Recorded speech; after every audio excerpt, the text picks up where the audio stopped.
Hello and welcome to Byju's IAS. Let's get started and look into the first article.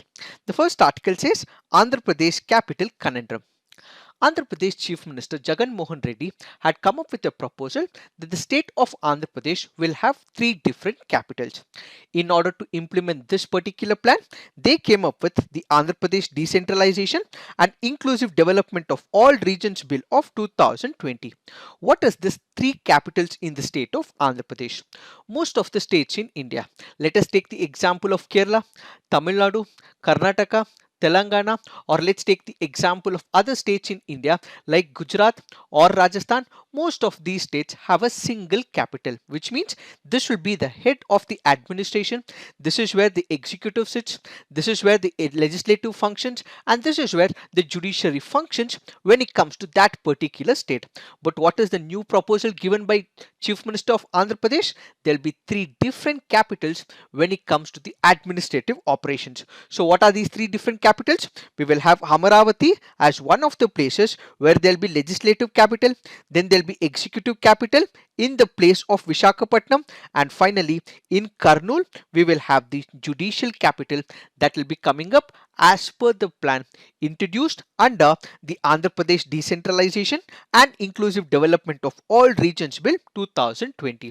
Now the fact of this particular question is we have to understand what and why this particular decision was taken, what are the advantages of this particular move, and what are the various concerns associated with this move. And we will look at all other examples from different countries across the world. We will also analyze this with respect to multiple states with respect to India, and what should be the way forward when it comes to this particular issue.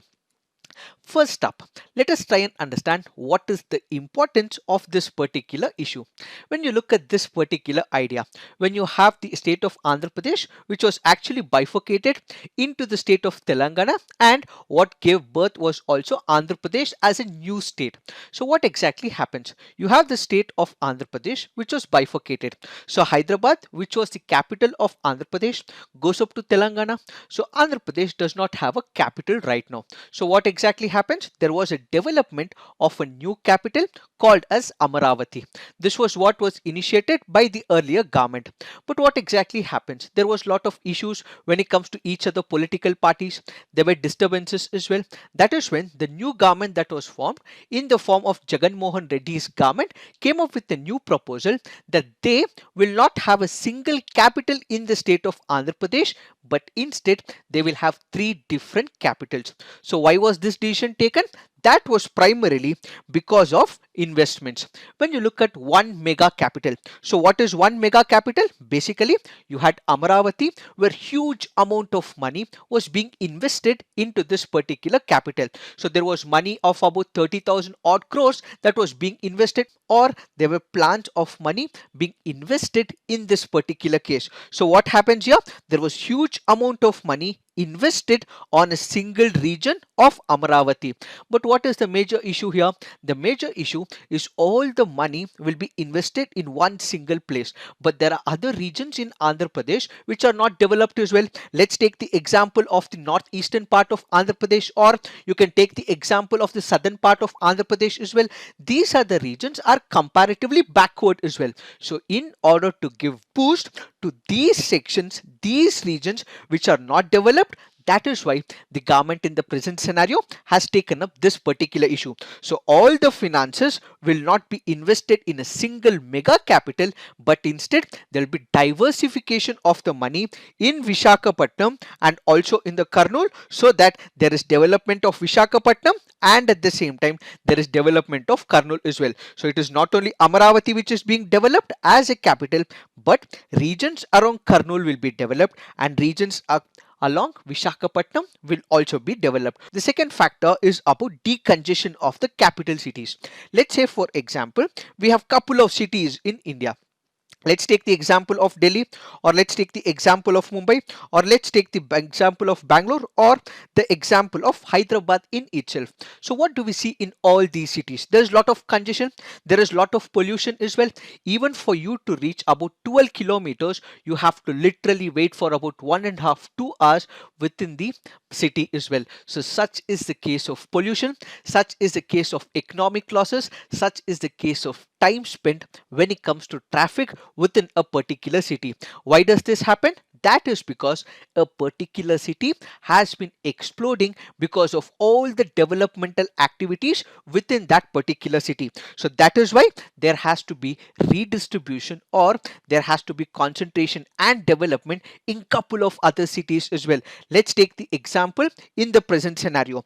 If it is only Amaravati which is developed, then there can be pollution which is increasing, then there can be traffic which can increase, and there can also be environmental consequences, as we saw in the recent case of floods in Hyderabad as well. So in order to overcome all these issues and to make sure that there is development of all other cities, north, south, east, center of Andhra Pradesh, diversification will also help in decongestion of the capital cities. Since it is not only the development of Amaravati, it will also be Visakhapatnam and Kurnool.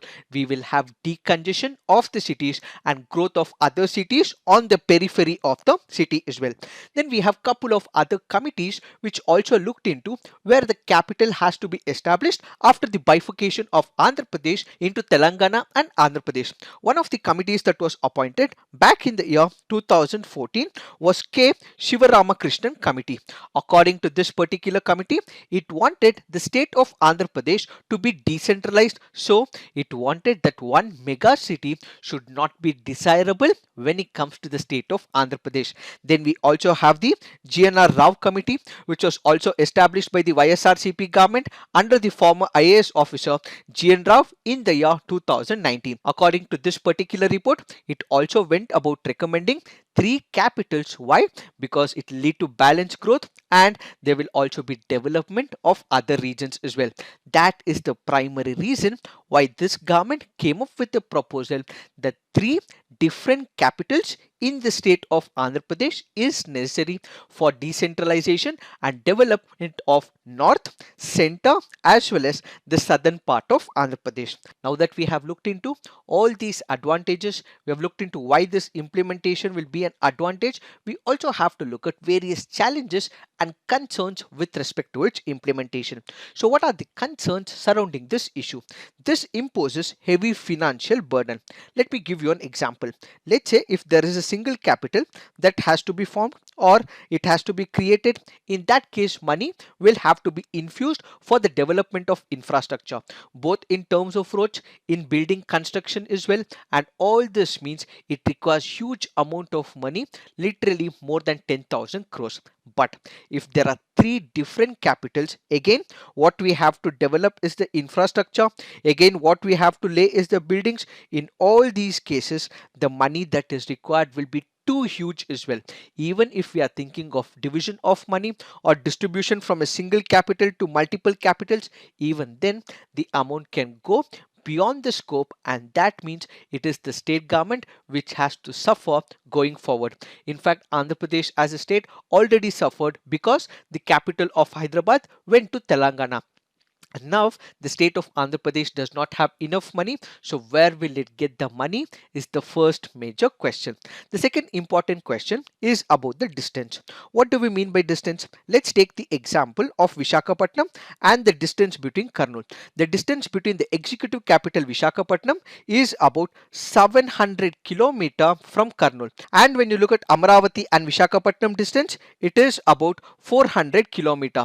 Now, when you look at Amaravati and Kurnool distance, it is about 370 km, which means, let's say if there are legislators who are currently seated in the capital of Amaravati, and if they have to move to Visakhapatnam, it means there is a lot of time that is required. It means it also requires a lot of cost, and this distance will be a major challenge and concern when it comes to the implementation. Why?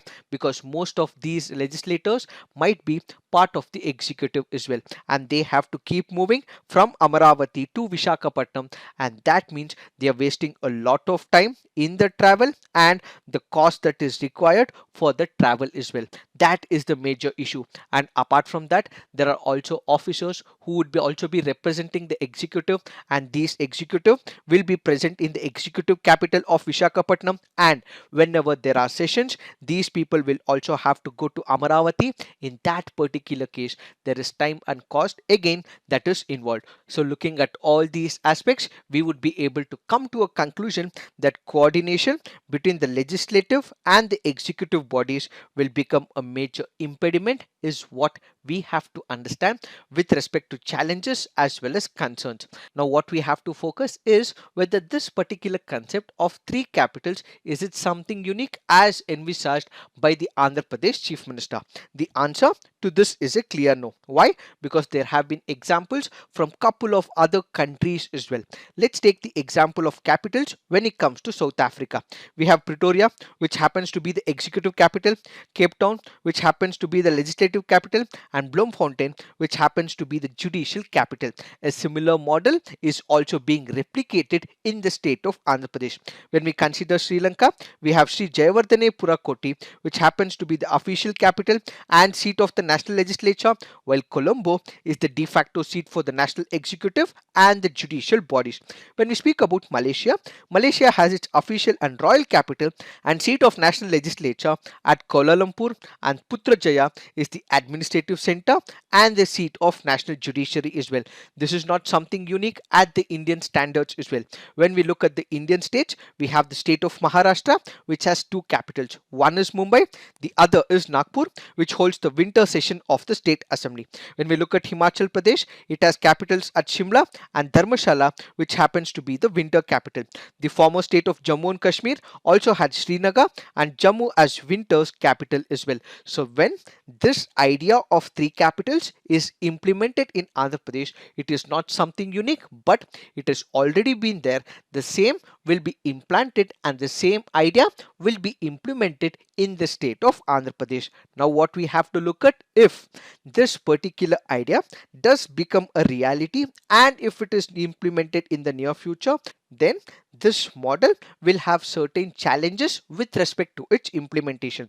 So how do we overcome these challenges? What we have to follow is that the Andhra Pradesh can learn from the Maharashtra's approach as to how it is managing between the city of Mumbai as well as in Nagpur in order to meet the regional sentiments. So the example from Mumbai and with respect to Maharashtra can also be taken up as a template for the state of Andhra Pradesh. What we also have to focus is on development of infrastructural network. What do we mean by infrastructural network? Let me give you the example. Let's say we have developed Vishakhapatnam. Let's say we have developed Amaravati and we have developed Kurnool. So what is required is the infrastructure development along this particular path. So it is not only the development of these cities that matters, but the lane that we travel, the infrastructure, the road for moving from one place to another is also important, and that is what is called as the infrastructural network. So it is not only the development of the city that is required, but you also have to link these cities, and linking these cities from one point to another is also important in terms of infrastructure development. And once this infrastructural network is developed, we have to focus on the infrastructure development within the cities. What do we mean by infrastructure development within the cities? When we discussed in the last couple of CNAs, we discussed about the city of Hyderabad. The city of Hyderabad and its drainage system was developed back in the 1920s. So the city is now not able to take excessive rainfall, and in case there is excessive rainfall, it is also resulting in floods as well. So whenever a city is being developed, this particular city should be viewed for the next 100, 200 or 300 years, and all the infrastructural development within the city will also have to take place as well. So what we require is a strategic planning and not an ad hoc process. We should also envisage how much of that particular city can expand, and all the measures for the infrastructure development will also have to be taken up as well. Why? Because we recently saw the flood issues in Hyderabad and in many cities in India like Chennai, Bangalore, Hyderabad, Delhi, Mumbai, so on and so forth. So if we are building a new city, it also means infrastructural development, which should be visioning for about 100-200 years, should be developed within that particular city. And apart from that, we also need institutions to regulate the growth as well. What exactly happens whenever there is a development of a growth? What will step in is the real estate mafia. So what do they look at? They look at all the lakes in that particular city, and what they also want to do is to destroy this particular lakes and also come up with apartments in this particular lane. So who will be the major sufferers in the near future? It is the people who will build the houses in that particular place will have a major devastation after a rain starts hitting that particular region. So what we require is the regulation, and this will require a stronger institution as well. And at the same time, environmental clearances will also have to be respected when it comes to establishing this particular state. So a stronger institution to regulate the growth both in terms of real estate and also in terms of environment is the need of the hour. So going forward, if we are able to establish all this, prepare the master plan, come up with a strategic plan for the Vishakhapatnam and every other capitals, what we will have is that the future of the Andhra Pradesh, if this particular plan comes into picture, will be a fruitful one, says this particular article. It is this that we have to understand with reference to this article. Now let's look into the next article. This article here is speaking about occupational dangers associated with journalism. The job of the journalist is to give information of the current events, bring them right in front of the people, go to different places, investigate, deliver message to the country people, expose corruption in the system, antisocial elements in the society, and also not toe the line of the government in case it is going against the people of the country. So what do they basically do? They publish all these news items, and when they publish such news items, there will be antisocial forces or people against this particular article. So they may threaten the journalists, they may beat them up as well, and even hack them to death in certain cases. Let's take the example as given under this article. We have Israel Moses, who happens to be a television journalist who reported on illegal encroachment of land and sale of ganja. That is when he was hacked to death in Nallur village in Kanchipuram district of Tamil Nadu.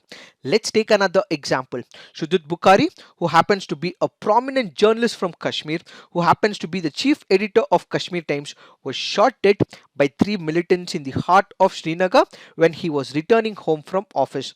What was his whole idea? His whole idea was to bring peace to the Kashmir. That did not go well with the militants, and that is when they hacked him to death. So what is the issue here? When journalists are performing their duty, they are not let to perform their duty by various kinds of threats issued by couple of people, couple of organization, and different types of government in that particular country and also in India as well. Let's take some of the statistics as given under this article. According to United Nations, journalism is one of the most dangerous professions in the world. Between 2006 and 19, over 1,200 journalists have been killed all over the world. When it comes to India, India has been going down on the World Press Freedom Index during the last few years. Kindly remember, when it comes to the World Press Freedom Index, it is released by the Reporters Without Borders. This can be very important from your preliminary examination point of view, and this happens to be an annual report. According to this report, India was steadily gone down in the global index from a rank of 138 in 2018, 140 in 2019, and further down to 140 in 2020. Now the question that we need to ask ourselves is, how are journalists silenced generally? Violence is perpetrated against the journalists and the press. This is in the form of harassment, threats that are issued to the journalists, kidnappings of them as well as their family members, illegal detainment of these journalists. There are physical attacks, and if all this does not work, finally they are murdered as well. And when it comes to the women journalists, they also face other dangers like sexual assault as well. A serious allegation of online abuse and harassment has also been reported when it comes to journalists in India. Now, the next question that we need to ask is why is that these journalists are threatened? That is because they cover number of issues when it comes to the governance of the country. They publish stories on illegal sand mining. They also investigate about criminal cases as well. They unravel number of issues and truths when it comes to the criminal mafia. They expose the corruption in the system. They also account on the police brutality as well. When violence or murder does not intimidate the journalists, they are also imposed with heavy civil defamation suits as well. This is the tactics that is employed to intimidate the reporters and also harass them through the legal fees as well. It is not only the private parties, the government is also encroaching on the rights of the journalists as well. There have been governments which have actually taken up journalists, put behind bars. There have been issues of censorship in the past as well. So it is not only the private parties, it is also the government which is engaging in threatening the media as well as the journalists. And all these issues continues to threaten the press freedom and the journalists. That is because of the low conviction rate and at the same time because of the political support and immunity given by the political parties. In fact, we have the Press Council of India, which goes on to say about 96% of the cases of attacks on the journalists end up without any conviction in the court of law as well. So what will be the impact when such rights of the journalists are taken away? Violence against the members of the press is an attack on the freedom of expression as envisaged under Article 19 of 1, which in turn is an attack on the democracy and human rights of the journalists as well.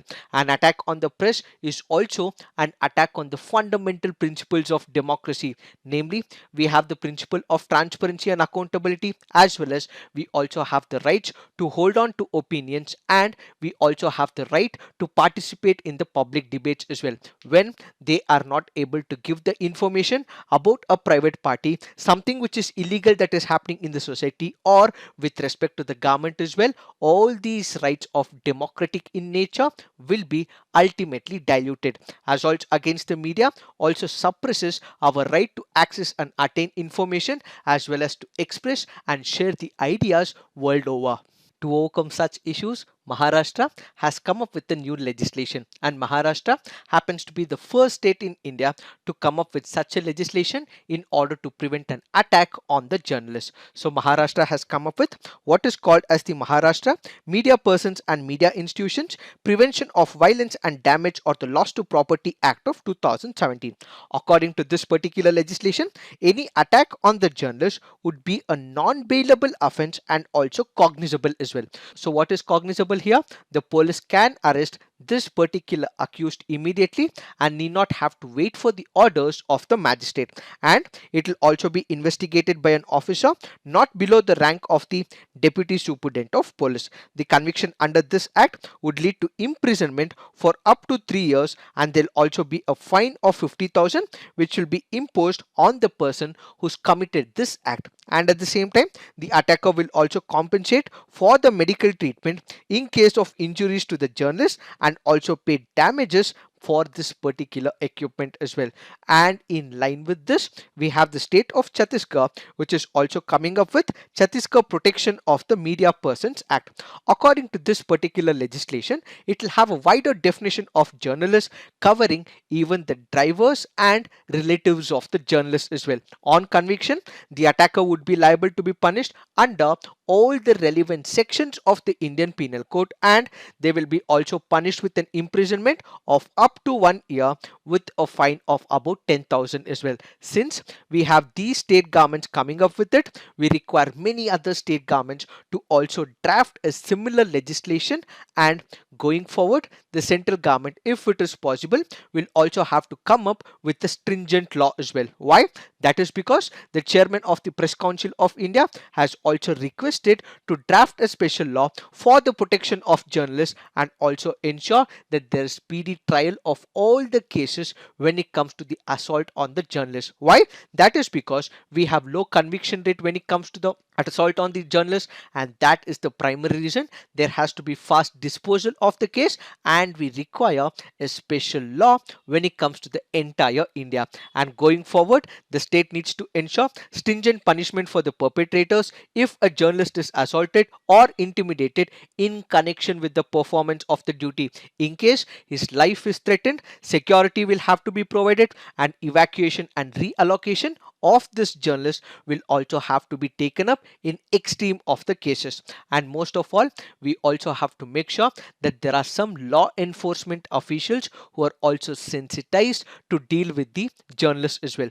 There have been cases where the police officials have manhandled them and they have not been sensitive to the work of the journalists. Such sensitivity will also have to be given to the police officers in the near future, is what this article all about. It is this that we have to understand with reference to this article. Now let's look into the next article. This article here is speaking about three dimensions of technology. First, it speaks about the improvements in technology. Second, it speaks about the traditional boundaries between the goods and services getting blurred with time.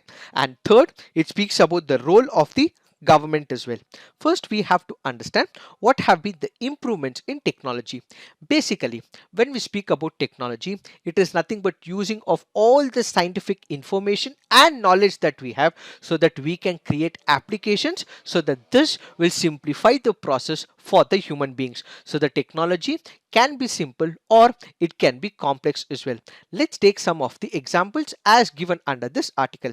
For the sake of understanding, let's take into picture three important technologies. One is what is called as the mechanical technology. Second is what is called as the electronic technology. The third is the information technology. When we are speaking about the mechanical technology, let's take the example of cars. So when we look at the traditional cars and what are the present cars, there is huge amount of technology and information that is infused in the functioning of a car. So a car is basically an engine. So there is advancement of the engine, there is advancement of the technology when it comes to the operating of a mechanical device.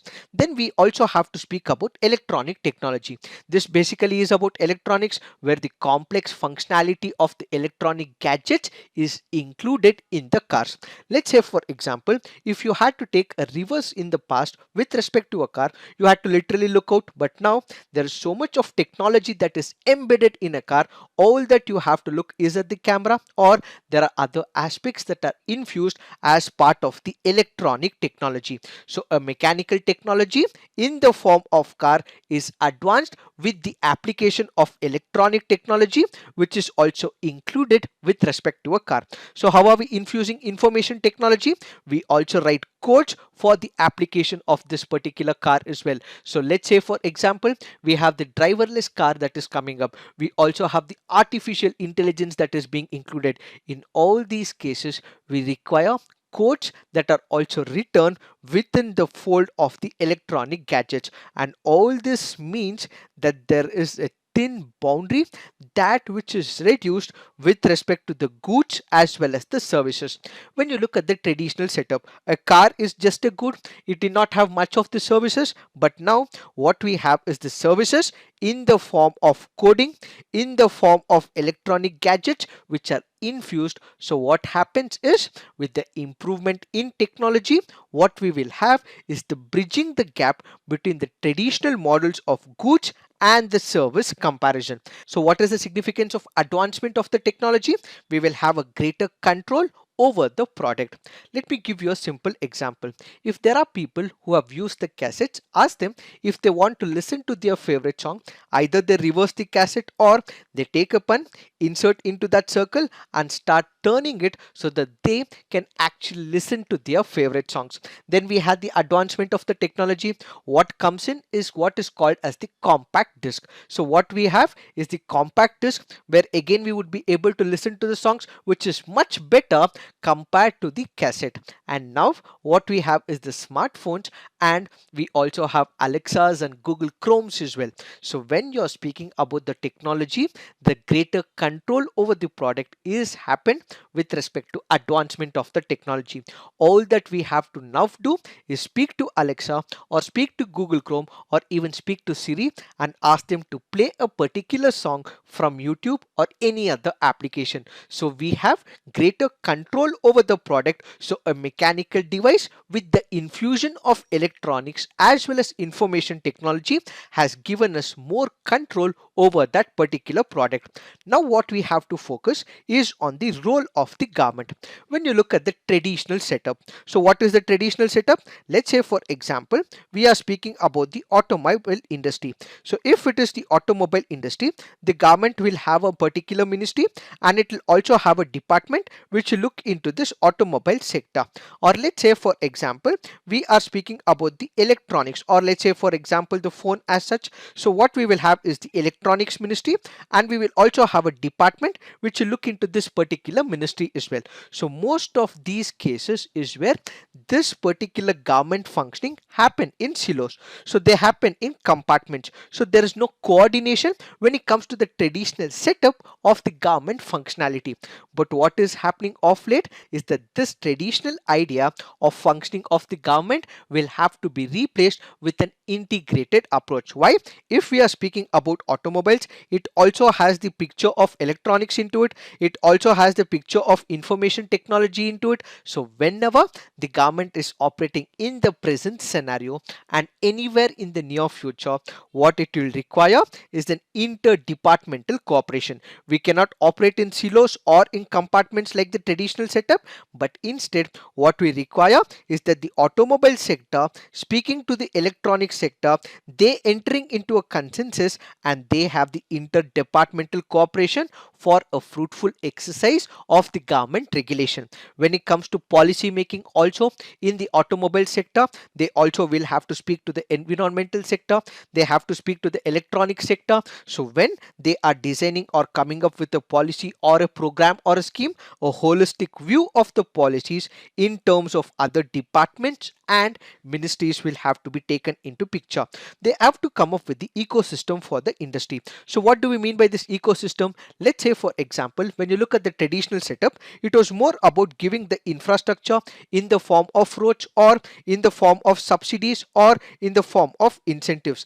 This particular incentives will also have to be provided in the near future with respect to the skills as well. So what was given earlier was for only the hard infrastructure, which was in the form of development of the real infrastructure which you can touch, the tangible infrastructure. But in the near future, the government will also have to subsidize and give incentives to what is called as the intangible services as well, which means providing education in that particular area, providing skill development to the people, technical institutions, setting up of laboratories, and all these will have to be provided by the government going forward. So in order to evolve a policy framework, what we require is a closer cooperation and alignment both with the central government as well as the state government, involving all these aspects in the near future for the effective implementation of the technology embedded growth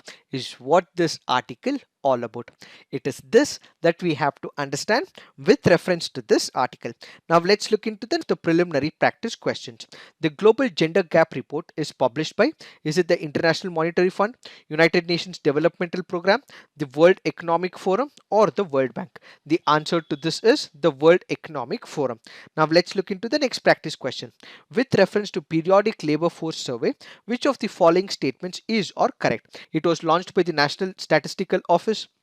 This is a correct statement.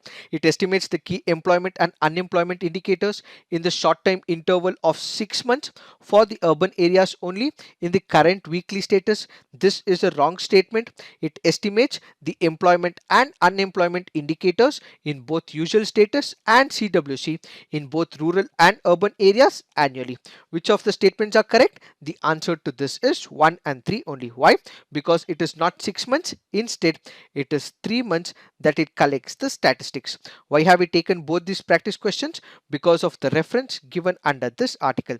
So kindly remember, when it comes to estimating the key employment and unemployment indicators, it is the short time interval of 3 months that is considered. And when you look into this article Fallen Through the Cracks, it speaks about various concerns with respect to the women. What is so important is that when it comes to the women issues, there has been an increase with respect to number of women who are getting educated, but this is not the same when it comes to the employment opportunities. So women on one side are getting educated, but employment opportunities for the women are comparatively reduced, says this particular article. And when it comes to the informal economy, about 60% and more is where the women are concentrated, says this article. And as a result, women also have disproportionate population in the informal sector, and they are concentrated in low paid, highly precarious jobs, says this particular article. Now let's look into the next practice question. In which of the following cases can a judge recuse? Family members' economic interest in the case, appeared for one of the litigants at some stage, judge has a financial interest in the litigation. The answer to this is 1, 2 and 3. Why have we taken this practice question? Because of the reference given under this article. So what is the context? We have Justice U. Lalit, who has actually recused himself from the Jagan case. Why? Because as a lawyer, he had represented some of the parties involved in this particular case, and as a result, he is recusing himself from hearing this case. So what is recusing here? Basically, you have the judge of a respective court who does not hear this particular case because of all these instances as given in this practice question. Let's say we have the family member whose case goes right in front of that particular judge. There can be bias, or there can be certain issues favoring that particular person. So in such a case, this particular judge can recuse himself from hearing the case. Or in fact, let's say this particular judge who was practicing as a lawyer in the earlier years had represented one of the parties. So if this party comes right in front of that particular judge, again the judge can recuse himself. Or let's say, for example, I have as a judge shares in Vodafone company. So I have a particular share in Vodafone company. If Vodafone as a case comes to this particular judge, again I can as a judge recuse from that particular case because there are financial interests in that particular litigation. Now let's look into the next practice question. Satya Shodhak Samaj organized a movement for upliftment of tribals in Bihar. This is a wrong statement. A temple entry movement in Gujarat, wrong statement. An anti-caste movement in Maharashtra, yes, this is the right statement. Now let's look into the mains practice questions.